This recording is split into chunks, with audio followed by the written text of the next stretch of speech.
Hi, this is Diana from Yarnetti's Crochet. If your half double crochet edges look like this with big holes at the side, you're probably using the most common turning chain method. Let me show you a better way. So the traditional method of working half double crochet stitches is to create this chain two, skip the first stitch because the chain two counts as the first stitch, and then crochet into the second stitch. And that method is what creates these windows on the side, or these little holes or gaps on the side. So this method is very common in patterns, but it often creates these kind of holes in the edges. So what I want to show you is a chain two, crochet into the first stitch method. And what you do is you chain two, but this chain two does not count as a stitch, and you go ahead and half double crochet into the first stitch, and it creates a very nice edge and no gaps. Let me show you the other side. There's no gaps. This closes the gap because the first stitch is actually worked into the row. So let me show you again the difference. Here's the traditional method. Here's the chain two that does not count as the first stitch method. So let me demonstrate how to do this. If you're going to make a row of 10 half double crochet stitches, you're going to go ahead and chain 10, but you're going to add 2. So your chain row is going to be the number of stitches you want in the row plus 2 for the turning chain. And remember, in this method, this turning chain does not count as a stitch. Let me do that again. Okay, so I'm going to half double crochet into the third chain from the hook. This loop doesn't count as a stitch or anything else. So here's the first chain, second chain, third chain. Right in there is where I'm going to insert my hook. See the 3 chains.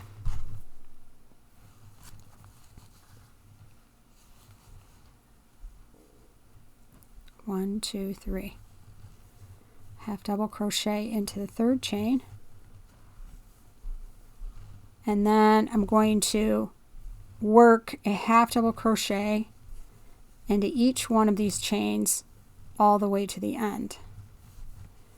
Now when I'm done with this first row, I should have 10 half double crochet stitches, because we have to remember that the chain two does not count as a stitch. So we're only counting the half double crochet stitches. I'm almost there. And for those of you struggling to crochet into a chain, just remember, crocheting into a chain is one of the toughest skills you can learn. One of the most important, but it is challenging. Let's count to double check. Remember, this chain two does, at the very end, does not count as a stitch, this chain two at the end. This is the first stitch right here. There's 1, 2, 3, 4, 5, 6, 7, 8, 9, 10. I have 10 half double crochets. Next row, chain 2, and since we're not going to be working into this chain 2, you can make those chains fairly tight. Turn your work. You're going to half double crochet into that very first stitch. It's right here.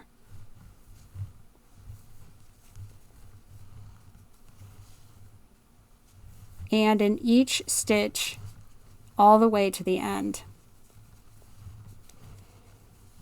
And again, you should have 10 half double crochets not counting that chain 2. And I do want to show you the last stitch in the row because it looks a little different. It looks a little compressed.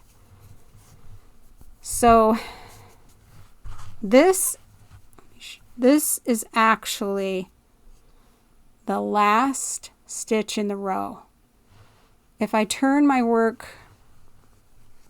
from the previous side, here was my first stitch that I made into the chain. Here's the first one.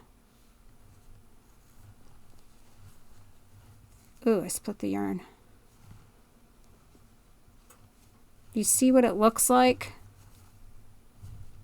The V is sort of laying down on the other side, so be careful. I need to crochet right into, see how it looks on the side?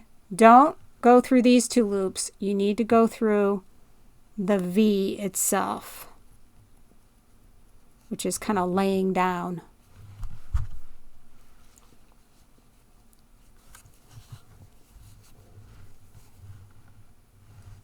See if I can get both of my parts of the V. I did.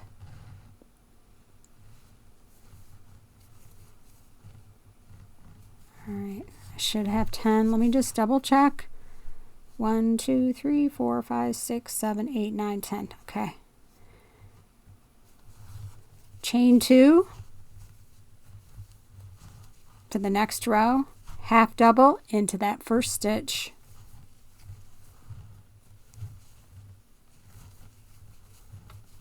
And in each stitch across.